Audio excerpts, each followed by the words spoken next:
Pengmarrja e dy vëllezërve në Shkodër, i shumëkërkuari kapet duke lëvizur me makinë luksoze. Vihet në prangat e policisë së Shkodrës një person me rrezikshmëri të lartë i shpallur në kërkim për pengmarrjen e dy vëllezërve në zonën e Dukagjinit. Paraditen e sotme është bërë arrestimi 26 vjeçarit Françesk Vala, teksa lëvizte me një makinë luksoze tip Benz ML. Prangosja e tij është bërë në lagjen rrugës të Shkodrës në bashkëpunim me forcat e ndërhyrjes së shpejtë, ndërsa ndodhej në mjet bashkë me shtetasin M.Gështenja.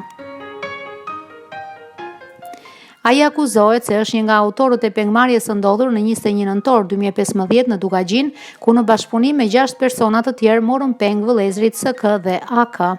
Ngjarja ndodhi si pasojë e prishjes së pazareve të drogës, ku njëri nga vëllezërit u la i lirë, ndërsa tjetri u mbajt peng për 6 ditë në pritje të pagesës prej 10.000 euro për lirimin e tij. Por ndërhyrja e policisë bëri të mundur lirimin e pengut, si dhe prangosjen e tretë të dyshuarve, lek shkrepa, tom shkrepa dhe kol dushku. Ndërkohë u shpallën në kërkim dy vëllezërit Françesk Vala dhe Vala. Françesk Vala është dënuar me 8 vite burg në mungesë për pengmarrjen e 5 viteve më parë.